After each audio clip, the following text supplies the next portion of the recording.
இந்த கருப்பு ஜூலை நிகழ்வு மாத்திரமல்ல, நம்முடைய சிறுநேசன் சார் சொன்னது போல 48ஆம் ஆண்டிலே இருந்து 2009ஆம் ஆண்டு வரைக்கும் இந்த நாட்டிலே தமிழ் மக்களுக்கு எதிராக நடந்த பல வகையான இன அழிப்போடு சம்பந்தப்பட்ட நிகழ்வுகள், பல வகையாக எங்களுடைய மக்கள் கொல்லப்பட்ட அந்த சம்பவங்கள், எங்களுடைய இனத்துக்கு எதிராக நடந்த வன்முறைகள், எங்களுடைய இனத்தின் மீது நடாத்தப்பட்ட கொடூரமான சம்பவங்களுக்கு நீதி வேணும் என்றதை வலியுறுத்தும் வகையாக இந்த நிகழ்வுகளை நடத்துவதனுடைய முதலாவது நோக்கம் இருக்கின்றது.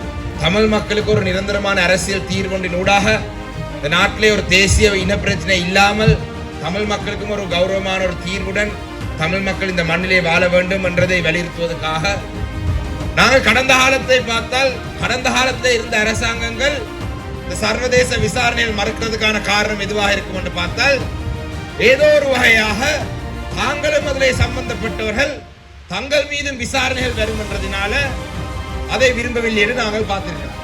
என்பிபி இல்லாவிட்டால் ஜேவிபி அரசாங்கம் வந்தால் அவர்கள் நடவடிக்கை எடுப்பார்கள் என்ற நம்பிக்கை பல தமிழர்களுக்கு இருந்தது. அண்மையிலே இந்த நாட்டுக்கு வந்த ஐநா மனித உரிமை ஆணையாளர், அவரிடம் தமிழ் தரப்பு நாங்கள் சர்வதேச விசாரணை வேண்டும், இந்த அரசாங்கம் சர்வதேச விசாரணைக்கு ஒத்துழைப்பு வழங்க வேண்டும், அரசாங்கம் சர்வதேச மேல்பார்வைக்காவது இணங்க வேண்டும் என்று சொன்ன பொழுது இந்த அரசாங்கமும் இல்லை, நாங்கள் ஒரு உள்நாட்டு பொறிமுறையின் மூலமாக மாத்திரம்தான் தமிழ் மக்களுக்கான நீதி என்ற விடயத்தை நாங்கள் கையாள யோசிக்கின்றோம் என்றதை தெளிவாக சொல்லியிருக்கிறார்.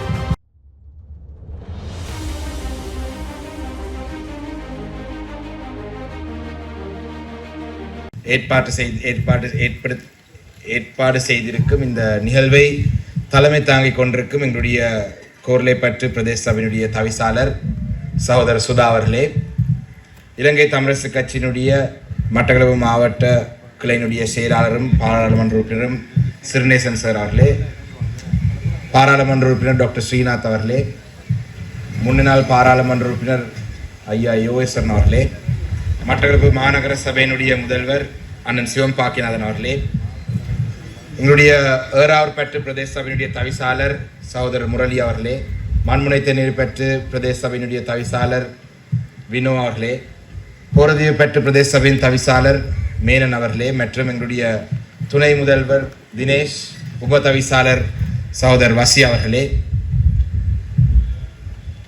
மற்றும் இங்கே வருகை தந்திருக்கும் எங்களுடைய பிரதேச சபையினுடைய உறுப்பினர்கள், நகர சபையினுடைய உறுப்பினர்கள், கட்சி கிளையினுடைய உறுப்பினர்கள், ஆலயத்தினுடைய தலைவர் மற்றும் இங்கே வருகை தந்திருக்கும் ஆதரவாளர்கள், ஊடக நண்பர்கள், உங்கள் அனைவருக்கும் என்னுடைய மாலை நேர வணக்கத்தை தெரிவித்துக் கொள்கிறேன். நான் நினைக்கிறேன், இலங்கை தமிழரசு கட்சியினுடைய மாவட்ட கிளை கடந்த 3 வருடங்களாக தொடர்ச்சியாக ஒரு கருப்பு ஜூலை நிகழ்வு கொண்டே எங்களுடைய மாவட்டத்திலே நாங்கள் நடாத்தி வருகிறோம். கடந்த வருடம் நாங்கள் துறைநிலாவணையிலே இந்த நிகழ்வை நடத்தியிருந்தோம்.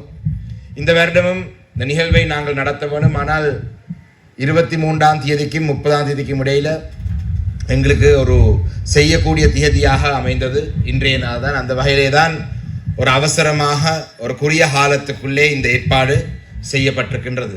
அந்த வகையிலே இந்த குறுகிய காலத்துக்குள்ளே இந்த ஏற்பாடுகளை செய்த இந்த கோர்லைப்பற்று பிரதேச சபையுடைய தவிசாளரும் இந்த பிரதேசத்தினுடைய உறுப்பினர்களுக்கும் முதலாவது எங்களுடைய மாவட்ட கிளையின் சார்பில் இந்த இடத்துல நன்றிகளை சொல்ல வேண்டும். உண்மையிலே இந்த நிகழ்வுகளை நாங்கள் ஏற்பாடு செய்வதனுடைய நோக்கம் 2-3 வகையான நோக்கங்கள் இருக்கின்றது.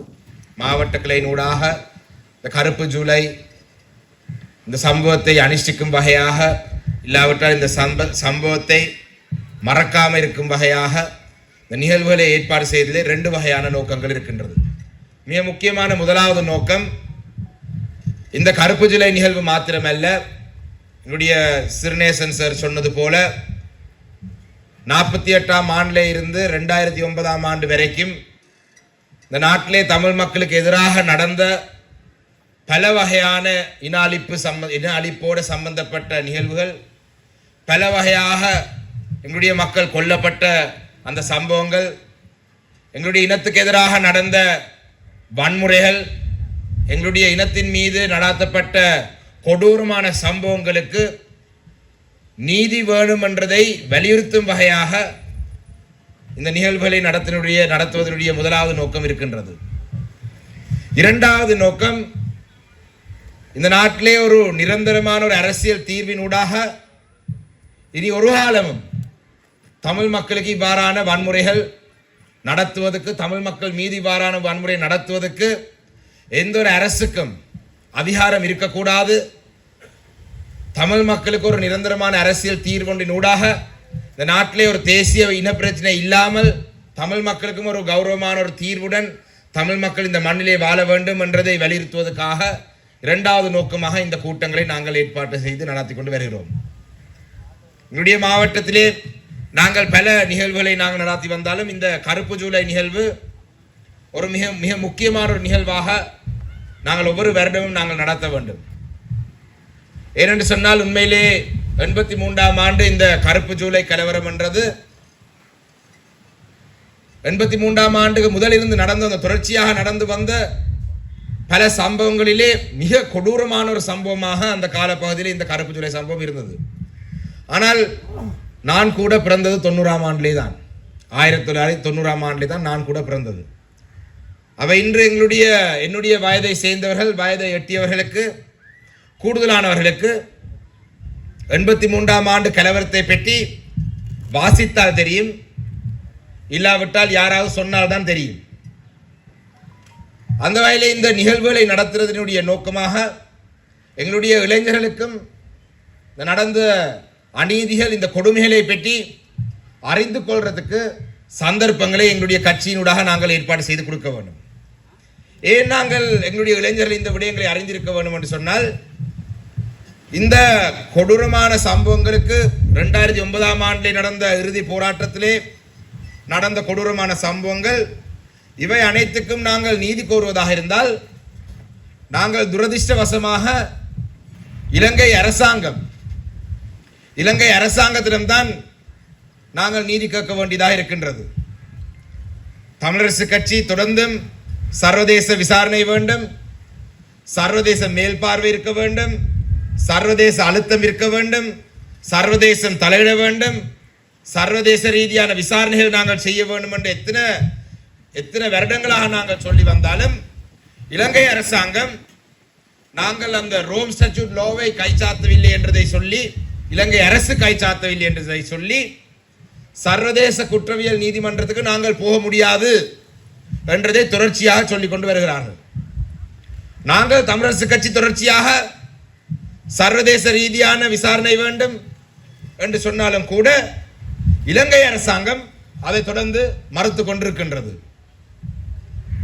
நாங்கள் கடந்த காலத்தை பார்த்தால், கடந்த காலத்தில் இருந்த அரசாங்கங்கள் இந்த சர்வதேச விசாரணையில் மறுக்கிறதுக்கான காரணம் எதுவாக இருக்கும் என்று பார்த்தால், ஏதோ ஒரு வகையாக தாங்களும் அதில் சம்பந்தப்பட்டவர்கள் தங்கள் மீதும் விசாரணைகள் வரும் என்றதினால அதை விரும்பவில்லை என்று நாங்கள் பார்த்திருக்கலாம். 48ஆம் ஆண்டில் இருந்து தமிழ் மக்களுக்கு எதிராக நடந்த வன்முறைகளை நடத்தியவர்களை பார்த்தால், இந்த நாட்டை மாறி மாறி ஆட்சி செய்த சகல கட்சிகளும் அந்த வன்முறையில் ஈடுபட்டிருக்கிறார்கள்.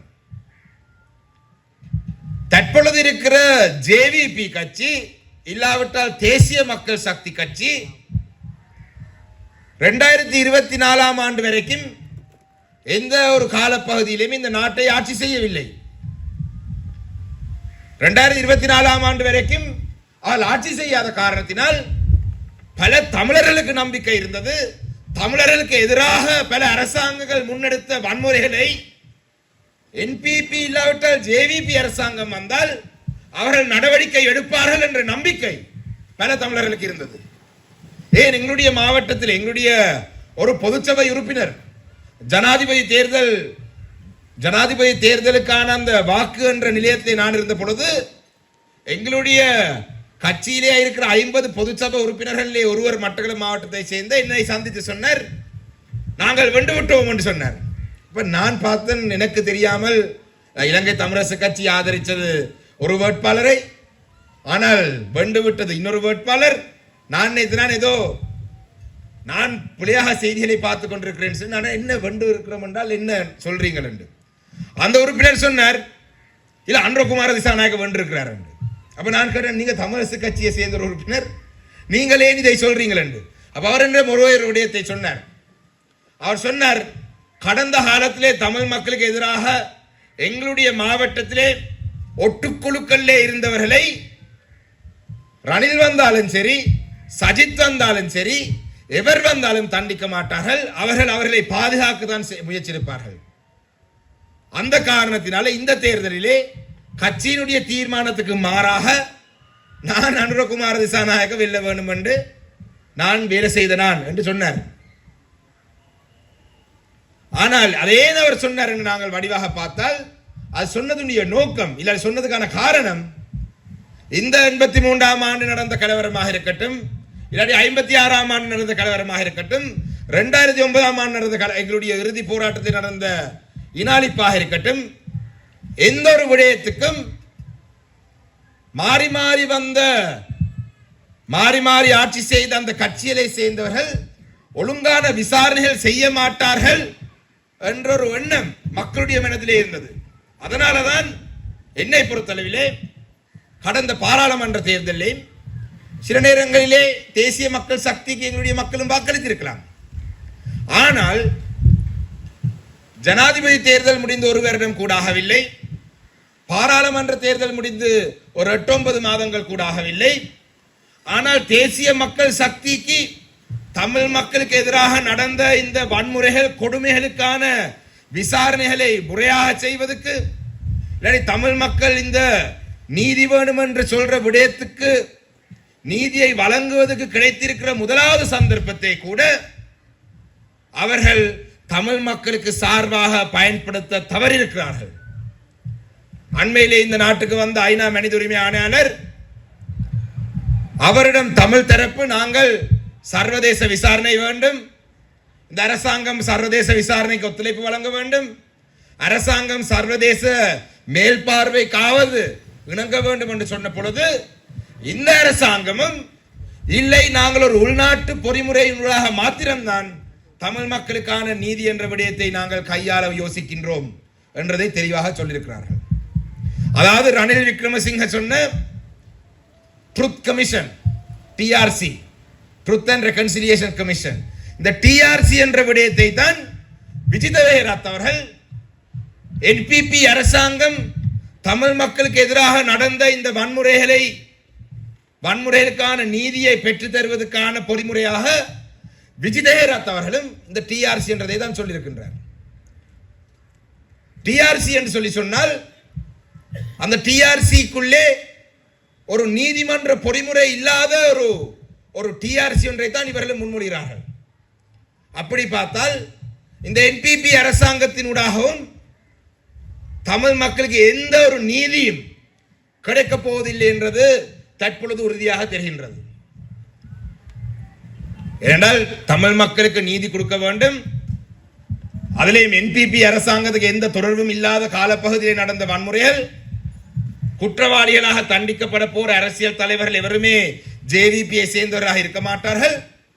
அப்படி இருந்தும் அவர்கள் நீதி தருவதற்கு மறுக்கிறார்கள் என்று சொல்லி சொன்னால் அவர்கள் இந்த பேரினவாத சமூகத்தை சேர்ந்த பேரினவாத சக்திகளை சேர்ந்த அவர்களும் அவருடைய சமூகத்தை அவருடைய இனத்தை பாதுகாக்க வேண்டும் என்றதிலே தான் மிக உறுதியாக இருக்கின்றார்கள். இதிலே எங்களுடைய சிறுநேசன் சார் அவர்கள் பேசும் பொழுது தமிழரசு கட்சிக்குள்ளே இந்த குழப்பங்களை பற்றி சொல்லியிருந்தார். தமிழரசு கட்சிக்குள்ளே குழப்பங்கள், தமிழரசு கட்சியை பலவீனமாக்க வேண்டும் என்று சில தமிழ் கட்சிகள் செயல்பட்டுக் கொண்டிருக்கிறார்கள். யாழ் குடாநாட்டுக்குள்ளே மட்டும் மட்டுப்படுத்தப்பட்ட கட்சிகள் வடக்கு கிழக்கிலே இனப்பிரச்சனைக்கான தீர்வை பற்றி பேசுகிறார்கள். தமிழரசு கட்சியை விமர்சிக்கிறதே ஒரு அரசியல் கொள்கையாக வைத்துக் கொண்டிருக்கிறார்கள். தொடர்ச்சியாக தமிழ் மக்கள் வடக்கு கிழக்கிலே அவர்களை ஏற்றுக்கொள்ளாவிட்டாலும் தொடர்ச்சியாக தமிழ் மக்களை தமிழரசு கட்சியை பலவீனமாக்குற முயற்சியிலே அவர் ஈடுபடுறார்கள். அந்த வகையிலே தான் இந்த மாவட்டத்துக்குள்ளே கருப்பு ஜூலை நிகழ்வுகள் நாங்கள் ஒவ்வொரு வருடமும் நடாத்த வேண்டும். முதலாவது விடயம், தமிழ் மக்களுக்கு நீதி மறுக்கப்படுகின்றது. தமிழ் மக்களுக்கு நடந்த அநீதிகளுக்கு எதிராக தமிழ் மக்கள் தொடர்ந்தும் குரல் கொடுக்கின்றார்கள். தமிழ் மக்கள் நீதிக்காக ஏங்கிக் கொண்டிருக்கிறார்கள். இதை தமிழரசு கட்சி முன்னெடுக்கின்றது. அந்த காரணத்தினால் தமிழரசு கட்சியுடன் நாங்கள் இணைந்திருக்கின்றோம் என்ற எங்களுடைய மக்கள் ஒரு செய்தியை சொல்றதுக்கு ஒரு சந்தர்ப்பமாக நாங்கள் ஒவ்வொரு வருடமும் இந்த கருப்பு ஜூலை நிகழ்வை நாங்கள் பயன்படுத்த வேண்டும். இரண்டாவது விடயம் எங்களுடைய அரசியல் தீர்வு. இந்த நாட்டிலே மீண்டும் ஒரு முறை தமிழ் மக்களுக்கு 83ஆம் ஆண்டிலே நடந்தது போல அகதிகளாக இந்த நாட்டுக்குள்ளே தங்களுடைய சொந்த நாட்டிலே தாங்கள் அகதிகளாக மீண்டும் ஒரு இருக்க வேண்டிய ஒரு சூழல் வர கூடாது என்று சொன்னால் இந்த நாட்டிலே ஒரு நிரந்தரமான அரசியல் தீர்வு ஒன்றை நாங்கள் எட்ட வேண்டும். இந்த அரசியல் தீர்வு விடயத்தையும் கூட இந்த தற்பொழுது இருக்கும் அரசாங்கம் பின்னடித்துக் கொண்டிருக்கிறார் என்றதை தான் நாங்கள் சொல்ல வேண்டும். மாகாண சபை தேர்தலை நடத்துவதை பற்றி இந்த நாட்டிலே நாங்கள் இலங்கை தமிழரசு கட்சி ஒரு முழுமையான அரசியல் தீர்வாக மாகாண சபையை ஏற்றுக்கொள்ளாவிட்டாலும் கூட தற்பொழுது எங்களுடைய அரசியல் அமைப்புக்குள்ளே இருக்கும் அந்த அதிகார பகிர்வு முறையான மாகாண சபையை தேர்தலை நடத்த வேண்டும் என்று நாங்கள் தொடர்ந்து சொன்னாலும் கூட இந்த மாகாண சபை தேர்தலை நடத்துவதிலேயும் கூட அரசாங்கம் முழுத்தடிப்பு செய்து கொண்டிருக்கின்றது. ஒரு நிரந்தரமான அரசியல் தீர்வொன்றை ஒரு புதிய அரசியல் அமைப்பினூடாக கொண்டு வருவதற்கு காலம் எடுக்கும் என்று அரசாங்கம் சொன்னாலும் உடனடியாக செய்யக்கூடிய இந்த மாகாண சபை தேர்தலை நடத்துவதற்கான முன்னேற்பாடுகளை அரசாங்கம் இன்னும் செய்யாமல் இருக்கின்றது. அரசாங்கம் செய்ய தவறிய காரணத்தினால் ஒரு தனிநபர் சட்டம் மூலமாக பாராளுமன்றத்துக்கு அதை நான் கொண்டு வந்த பொழுது அண்மையிலே நடந்த அமைச்சரவையினுடைய ஆலோசனை குழு கூட்டத்திலே அமைச்சருக்கு சொல்றார், நாங்கள் சிறந்த ஒரு முடிவை முன்வைப்போம்.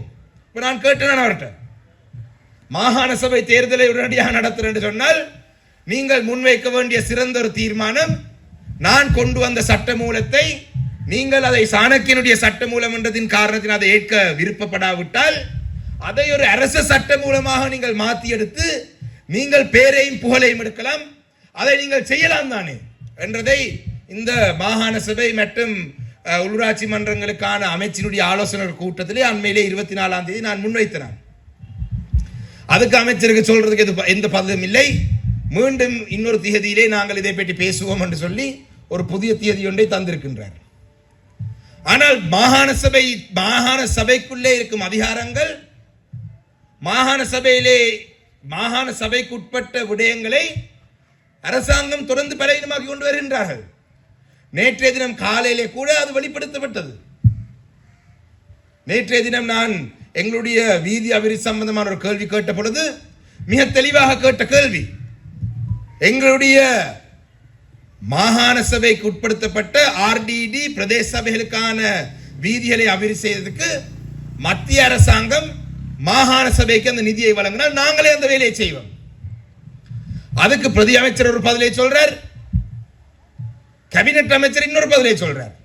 கடந்த வாரம் இல்லை, கடந்த செவ்வாய்க்கிழமை சுகாதார அமைச்சரிடம் சுகாதாரத்துறையை பற்றி கேட்ட பொழுது நாட்டிலே 7 வைத்தியசாலைகளை மத்திய அரசாங்கத்துடன் தாங்கள் இணைத்துக் கொள்ள போறதாக சொல்றார். வடக்கு கிழக்கை சேர்ந்தது இருக்கின்றது. மாகாண சபை தேர்தலை நடத்துவதிலே பின்னடிக்கிறார்கள், மாகாண சபையிலே இருக்கிற அதிகாரங்களை படைக்கின்றார்கள், இல்லாட்டி மாகாண சபையிலே இருக்கிற வளங்களை எடுக்கின்றார்கள். இப்படியான ஒரு நிலையிலே தான் என்பிபி அரசாங்கமும் தன்னுடைய அரசியலை முன்னெடுத்துக் கொண்டிருக்கின்றது. கடந்த காலத்திலே இருந்த எந்த ஒரு அரசாங்கத்துடன் ஒப்பிட்டு பார்க்கும் பொழுது, அனைத்து அரசாங்கங்களும் ஒப்பிட்டு பார்க்கும் பொழுது இந்த அரசாங்கமும் அந்த அரசாங்கம் செய்த அதே விடயத்தை பெரும்பான்மை சமூகத்தினுடைய நலனுக்காக, பெரும்பான்மை சமூகத்தை சேர்ந்தவருடைய விருப்பத்துக்காக, இல்லாவிட்டால் பெரும்பான்மை சமூகத்தை சேர்ந்தவரை திருப்திப்படுத்துவதற்காக இந்த அரசாங்கமும் செயல்பட்டு கொண்டிருக்கின்றது. அந்த வகையிலே இந்த விடயங்களை பற்றி பேசுவதற்கும் நாங்கள் இந்த கருப்பு ஜூலை நிகழ்வுகளை நாங்கள் பயன்படுத்திக் கொள்ள வேண்டும். ஏனென்றால் அவ்வாறு நாங்கள் சொன்னால்தான் எங்களுடைய தற்பொழுது இருக்கிற இளைஞர்களை நாங்கள் ஏன் இந்த விடயங்களிலே இணைத்துக் கொண்டு போக வேண்டிய தேவை இருக்கின்றதை பற்றி சொல்லுவதற்கு இந்த சந்தர்ப்பங்களை இந்த கருப்பு ஜூலை நிகழ்வை நாங்கள் பயன்படுத்திக் கொள்ளலாம். அந்த வகையிலே நாங்கள் எங்களுடைய மாவட்டத்தை பொறுத்தளவிலே எங்களுடைய மாவட்ட கிளை எங்களுடைய கடந்த பாராளுமன்ற தேர்தலிலே அதே போல உள்ளூராட்சி மன்ற தேர்தலிலே எங்களுடைய கட்சிக்கு கிடைத்த இந்த மாபெரும் வெற்றி கிடைத்ததுக்கான காரணம் நாங்கள் இவ்வாறான கூட்டங்களை தொடர்ச்சியாக எங்களுடைய கட்சியின் சார்பிலே இப்படியான கூட்டங்களை மாவட்டத்திலே பல்வேறு பிரதேசங்களை நாங்கள் செய்வதனூடாகத்தான் எங்களுடைய மக்களை நாங்கள் தொடர்ந்து எங்களுடைய கட்சியுடன் இணைத்து வைத்திருக்கக்கூடிய ஒரு சூழல் இருக்கின்றது. அந்த வகையிலே மாவட்ட கிளையை சேர்ந்த உங்களுடைய கட்சியிலே இந்த மாவட்டத்தை சேர்ந்த கட்சி உறுப்பினர் அனைவருக்கும் இந்த இடத்திலே நான் என்னுடைய நன்றிகளை சொல்லி விசேடமாக கோர்லைப்பட்டு பிரதேச சபையுடைய தவிசாளருக்கும் இந்த பிரதேச சபையுடைய உறுப்பினர்களுக்கும் இந்த வட்டார கிளையை சேர்ந்தவர்களுக்கும் என்னுடைய நன்றிகளை சொல்லி விடைபெறுகிறேன். நன்றி, வணக்கம்.